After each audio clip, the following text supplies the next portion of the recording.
Sarul Trisna Padilla, apa kabar lu? Alhamdulillah baik Bang. Sebenarnya ini basa-basi aja soalnya ketemu juga tiap hari. Ini apa yang akan saya tanyakan ke Sarul, kita ngobrol bareng sama Sarul itu tidak lepas dari karir yang alhamdulillah ya Rul ya. Tahun 2021-2002 ini Sarul setidaknya kalau kata orang tua dulu doanya diijabah masuk ke timnas. Jadi Sarul selama 2021-2022 ini berhasil tercatat sebagai kiper timnas di Indonesia, salah satu kiper yang senior juga masuk kemarin untuk FIFA Matchday, besok juga masuk ya Rul ya. Iya. Kita sudah mendapatkan surat panggilannya.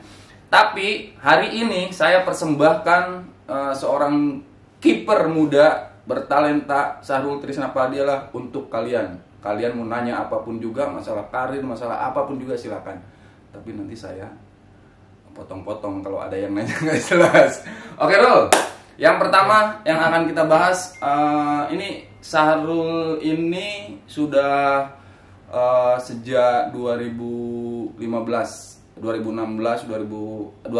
saya kenal sama Sarul. Kita akan berbicara tentang karirnya Rul. Iya.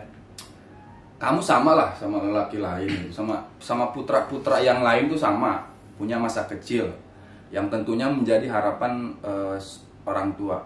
Rul, ceritain singkat aja. Itu ceritanya kamu kenapa bisa nyemplung di sepak bola? Berkarir di sepak bola lah, ingin gitu loh. Saya punya cita-cita, kenapa harus sepak bola gitu? Ceritanya gimana itu? Dari awal ya berarti. Nah, dari awal aja nggak apa-apa. Dari masa kecil itu gimana? Sebenarnya lumayan ini sih panjang ceritanya kalau diceritain. Cuman ini singkat aja. Agar sebesar aja. Jadi awalnya tuh memang keluarga saya ini dari keluarga atlet gitu. Bapak itu kan jadi dulu itu wasit nasional juga. Oh, wasit. Pantesan nggak pernah marah sama wasit ya. Lanjut terus. Oke, terus lanjut. Tahun berapa lupa pokoknya waktu Liga Bank Mandiri itu Bapak masih aktif wasit nasional. Jadi di situ saya pernah diajak Bapak itu mimpin pertandingan. Kalau nggak salah dulu divisi utama. Itu waktu saya belum sekolah dulu kan masih ini dibawa keluar kota mimpin pertandingan. Saya kan otomatis nonton pertandingan ya. Terus oh sepak bola gini seru gitu kan. Ya makin kesini makin suka kan karena sering diajak nonton itu kan. Ya itu terus mulai kelas 4 SD itu saya masuk SSB Bang. SSB di kampung saya. Namanya SSB AM3. Oh, SSB Trijati. Berarti di situ sekolah pertama tuh, sekolah Ya, akademi. sekolah sepak bola pertama di situ. Saya potong dulu. Poin pentingnya adalah ketika Anda ingin sukses menjadi seorang pemain sepak bola profesional ini yang sekarang lagi berkarir, maka kalian harus mau masuk ke akademi. Lanjut dulu. Setelah di SSB sampai SMP kalau nggak salah. Saya di SSB itu setelah lulus SMP itu kan saya bingung. Ini mau dibawa kemana kan? Karir saya Lanjut apa enggak nih sepak lanjut bola? apa enggak nih? Tapi dari awal memang kiper. Awalnya cuman ikut SSB itu nyemplung aja Bang. Yang penting ikut aja dulu kan karena senang Tapi posisi bola. kiper. Bukan. Apa? Striker dulu. Ini persoalan, ini sebenarnya hal yang menarik di dunia sepak bola. Banyak sekali pemain-pemain dunia, banyak sekali pemain-pemain di Indonesia yang awal karirnya memang bukan posisi yang sekarang. Kayak misalkan sekarang Sarul punya posisi dulu striker, karena pastilah seorang lelaki pasti ingin mencetak bola ya. Tapi sekarang dia di timnas jadi kiper loh. Terusin dulu. Terus waktu SMP itu sempat ngobrol kan sama orang tua, ini saya enaknya gimana Pak, Bu, saya mau lanjut sekolah atau emang fokus ke bola gitu kan. Terus bapak saya kan sempat terpikir dulu Mas BP itu kan jebolan Diklat Salatiga. Oh, Diklat Salatiga juga masuk? Iya. Oh, iya. Diklat Salatiga, terus oh ya udah nanti Bapak cari info. Siapa tahu kamu bisa masuk ke sana gitu kan. Cari info, akhirnya dapat Bang. Bapak sendiri yang ke sana, yang ke Salatiga nyari-nyari info kan. Oh, siap. Nah, dapat, cuman seleksi.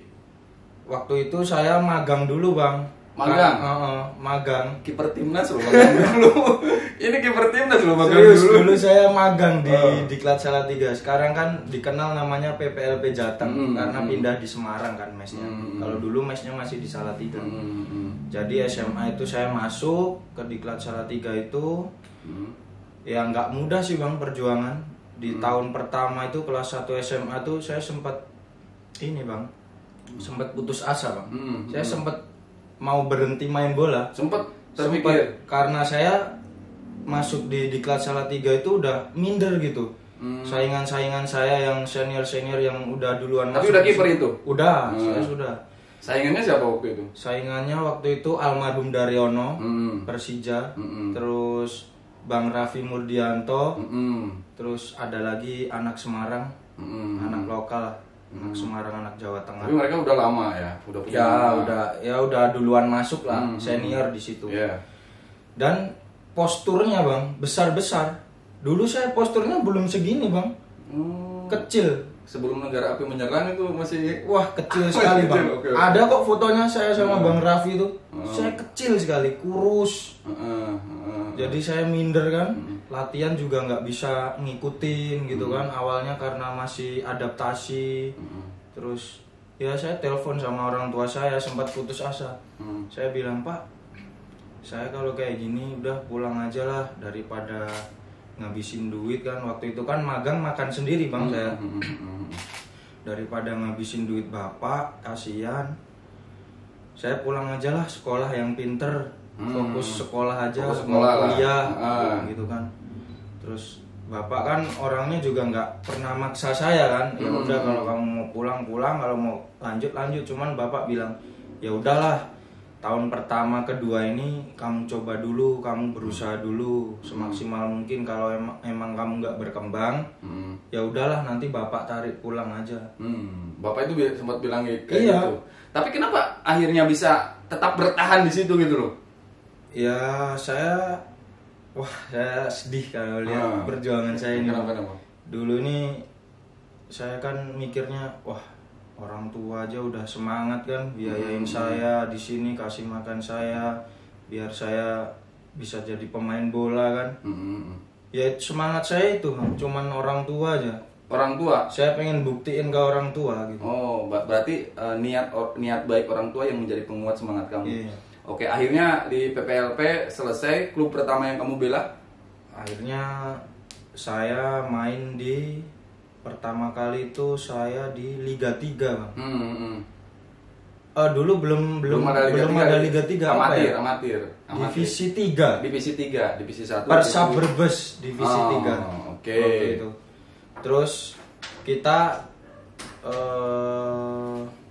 Divisi 3 itu naik ke Divisi 2. Cuman kan langsung dilebur jadi Liga Nusantara waktu itu. Ya, benar, Liga Nusantara. Liga Nusantara.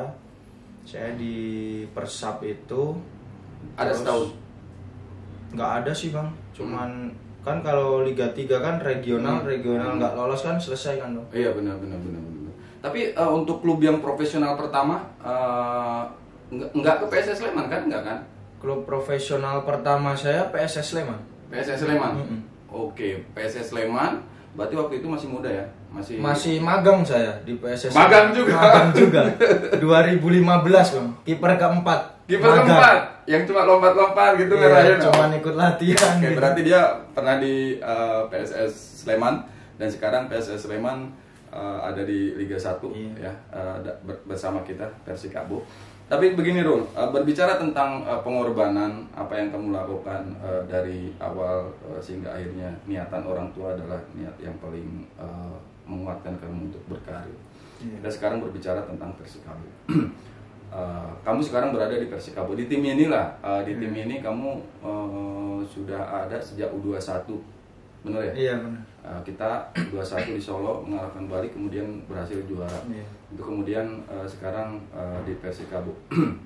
Melihat dari apa yang ada sekarang ini nih, berbicara tentang Persikabo, bagaimana pendapat kamu terhadap tim ini, dari mulai kekeluargaannya, kemudian dari mulai pencapaiannya, dan kemudian dari mulai kamu berkarir di sini itu seperti apa?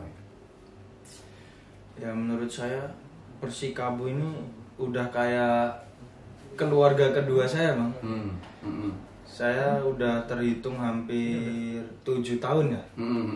7 tahun, 7 musim lah di sini dari U21. Iya, dari U21. Cuman 2017 itu saya sempat keluar kan karena dipinjamkan di PSS Sleman lagi kan. Yang divisi yang Liga 2. Liga 2, ya. ISCB ya? Liga 2. Liga 2. Itu ya, teman-teman semuanya nih punya rasa memiliki tim ini ya, karena kita juga mungkin udah lama kan sama-sama di sini, mayoritas juga tentara. Terus ya pokoknya teman-teman enak lah di sini. Dari kekeluargaannya memang kuat ya. Iya. Bukan apa namanya, bukan hanya cerita bohong. Iya. Jadi kalau di Persikabo itu memang nggak pernah ada clash antar pemain, nggak pernah kalau misalkan adu argumen atau diskusi itu sebuah yang layak. Tapi sampai adu fisik atau apa itu nggak pernah. Itu Persikabo sejak dari zamannya dulu sampai sekarang itu nggak pernah ada hal seperti itu ya. Sarul juga merasakan. Di Persikabo juga kamu dipanggil timnas ini.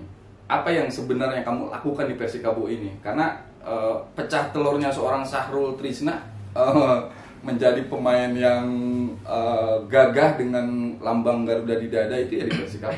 Sebenarnya apa yang kamu lakukan di Persikabo ini sehingga harus bisa menarik hati Pak Sintayong itu? Iya, jujur sih Bang, saya juga nggak ngerti juga sih, karena awalnya kan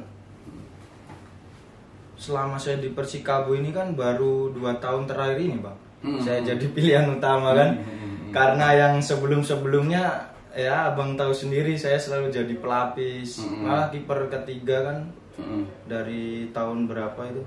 2018 kan. 2018 ya. Saya jarang dapat kesempatan, paling zaman RD ya, 2019 Iya. Zaman RD pas. Dalam semusim mungkin saya bisa dihitung kan. Main tuh paling 2, 3, 4 kali paling banyak. Ya baru 2 tahun terakhir ini, tapi saya tetap kerja keras gitu. Ya kuncinya namanya kita profesional kan. Kita tetap kerja keras, kita tetap berusaha kasih yang terbaik. Dan saya yakin ketika saya bekerja keras, terus saya berdoa sama Allah, pasti kesempatan itu pasti datang. Pasti ada ya? Pasti ada. Berarti kamu setidaknya merasa nyaman ya? Sampai saat ini merasa nyaman berada di tim Persikabo ini? Nyaman. Oke. Ada pertanyaan di IG? Nggak ada? Oke, lanjut ke sesi selanjutnya. Kamu kan udah berapa, kalau 2019 sama 2001 tuh udah 2 tahun ada di Bogor kan? Iya. Kamu sendiri melihat supporter, kemudian melihat masyarakat Bogor itu seperti apa?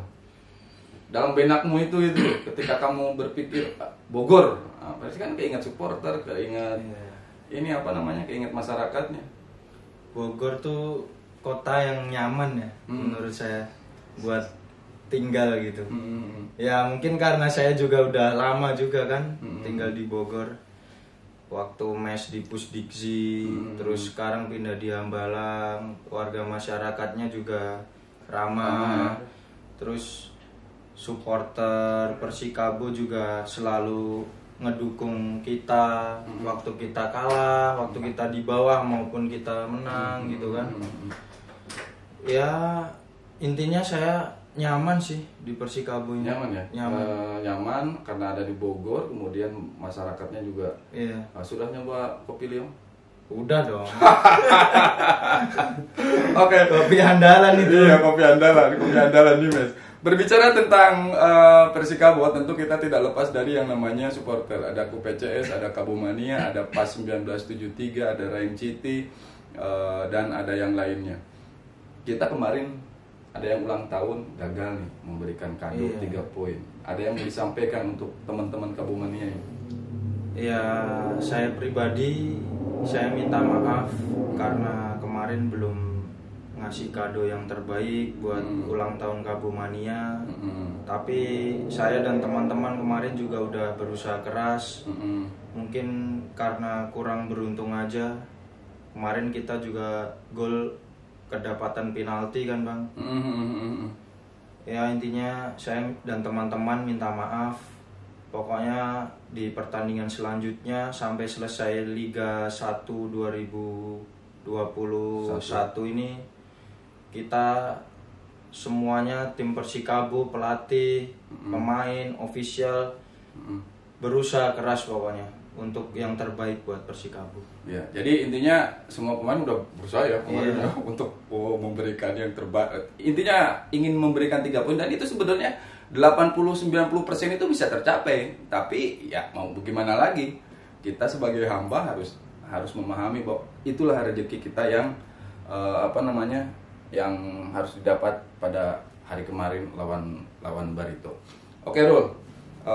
Kita udah berbicara tentang Persikabo. Ini sekarang kita akan berbicara tentang timnas. Ada yang berbeda nggak?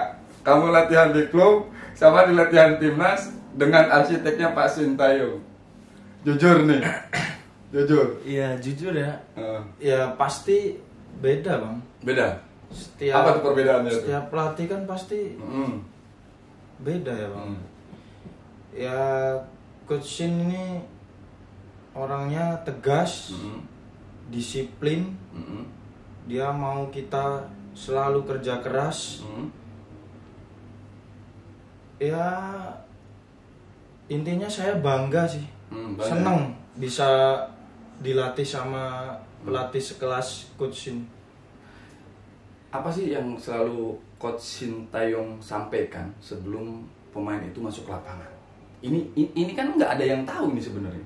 Apa sih yang dikatakan Sintayong, Coach Sintayong sebelum pemain itu masuk ke lapangan, terutama 11 dan yang cadangan itu kan pasti ada di locker room tuh.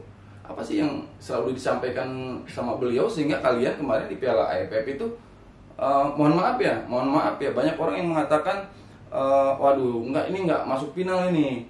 Tapi akhirnya kalian bisa masuk final gitu. Sebenarnya semangat apa yang diberikan, apa yang disampaikan Coach Sintayong ketika kalian ada di locker room sebelum masuk ini? Apa yang ditanamkan gitu loh? Apa ya? Ya motivasi pasti. Motivasinya kuat berarti. Motivasi kuat. Berarti kalian harus bisa memberikan lebih ya? Iya. Harus memberikan lebih dari apa yang kalian lakukan di klub, karena ini persoalan timnas. Cita-cita pasti ada lah untuk masuk timnas. Iya. Nah sekarang ada juga, besok kan udah bergabung sama timnas di FIFA Matchday. Apa yang terpikiran Sahrul ketika alhamdulillah saya memakai Garuda di dada sekarang? Itu pencapaian tertinggi seorang pemain dimanapun itu, timnas itu. Apa yang Sahrul renungkan itu ketika sudah sampai di sini, timnas ini?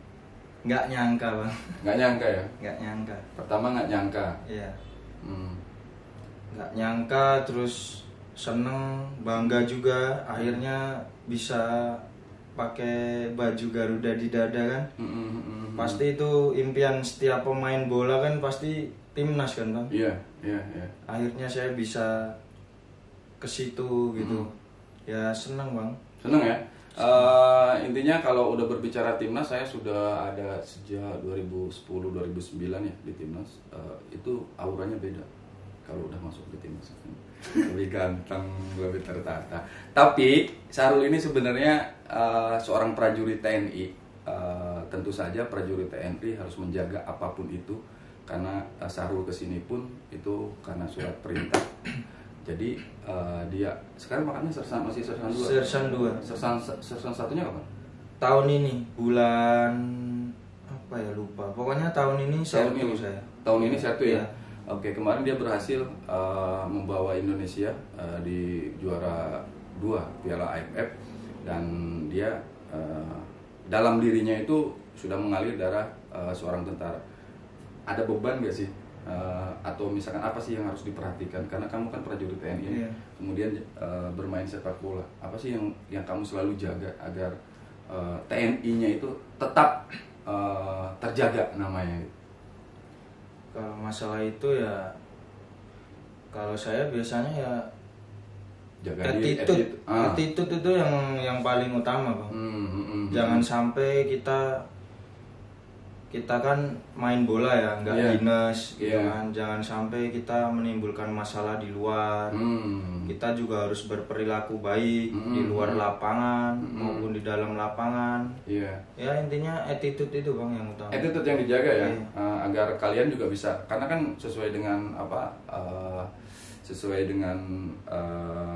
dalam nasihat petinggi TNI bahwa setiap prajurit itu harus berperilaku baik di masyarakat. Terus jadi contoh lah, dan Sarul bisa membuktikannya. Dia dari nol kemudian sekarang ada di timnas Indonesia.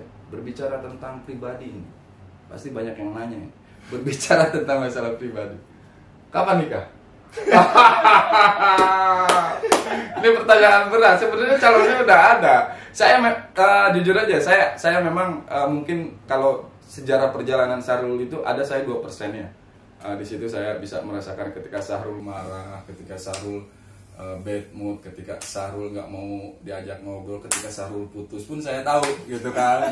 Nah tapi sekarang dia udah punya calon cantik, sepertinya kelihatan ibunya. Tapi pertanyaannya sama seperti yang dihindari oleh jomblo-jomblo yang lainnya gitu kan. Kalau Sarul kan udah nggak jomblo, kapan nikah? Rencana aja ini. Rencana sih saya secepatnya ya, Bang. Yes, itu pertanyaan jawaban politis sih, secepatnya. Tapi Iya, nggak ada waktunya dari dua. Ya siapa sih, Bang, yang nggak pengen nikah kan? Menyempurnakan separuh agama kan? Betul. Ya secepatnya pokoknya saya realisasikan. Bertempur di lapangan sudah, bertempur di tingkat internasional juga sudah. Setidaknya kemarin dia bermain ketika uji coba di Dubai, Turki ya? Iya, Turki. Di Turki. Kemudian untuk sepak bola juga bertarung, setiap pertandingan sudah. Tapi sekarang tinggal mengabdikan diri untuk negara sedang dilaksanakan, untuk klub sedang dilaksanakan, tapi mengabdikan diri untuk keluarga. Ini yang belum dilakukan Sarul. Kita doakan saja Sarul cepatnya menikah. Amin. Kita dapat undangannya. Oke, this last question. Pertanyaan terakhir.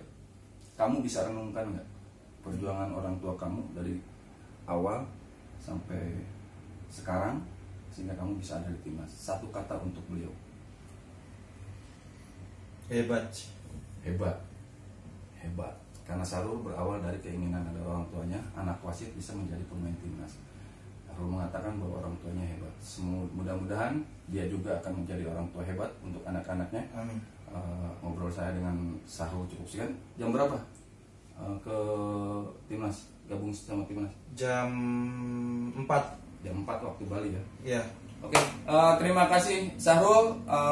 Mungkin ini pesan terakhir Sarul saja untuk anak muda yang sekarang merintis karir, yang ingin menjadi pesepak bola pertama. Ya mungkin buat adik-adik saya yang lagi berjuang, lagi merintis, pesan dari saya ya jangan cepat puas, jangan bosan berlatih, ikuti instruksi pelatih, terus jaga diri, Bang. Di zaman yang sekarang ini kan tahu sendiri kan, lingkungan, pergaulan itu berpengaruh ya, Bang, ya. Di kehidupan anak-anak muda zaman sekarang kan harus bisa jaga diri baik-baik. Ya itu aja sih, Bang. Itu aja ya. Sama perilaku di luar. Pesan untuk supporter, kita masih punya, kita baru berarti masih ada 16, bukan 16, berarti kemarin lawan Arema agak tunda. Kita udah lawan Persibaya, kemudian Persik Kediri, berarti masih ada 14 ya. 14 pertandingan. Pesan untuk supporter yang ada sekarang di Bogor. Saya berharap para supporter Persikabo, UPCS, Kabumania, terus 1973, apa lagi? Pas 1973 dan semua warga Bogor, saya harap selalu mendukung kami, pemain, pelatih, ofisial dan tim Persikabo. Baik kita lagi kalah ataupun menang, saya dan teman-teman ini butuh dukungan para supporter. Oke. Doa dan dukungan dari rumah saja. Doanya setiap pertandingan Persikabo kita doakan saja agar apa yang diharapkan sesuai dengan target yang diharapkan juga sama pemain, ofisial dan juga manajemen dan masyarakat Bogor. Cukup sekian untuk ngobrol santai sama Sahrul Trisna Padilla. Sampai berjumpa lagi di obrolan yang lainnya. Assalamualaikum warahmatullahi wabarakatuh. Makasih Rul. Oke Bang.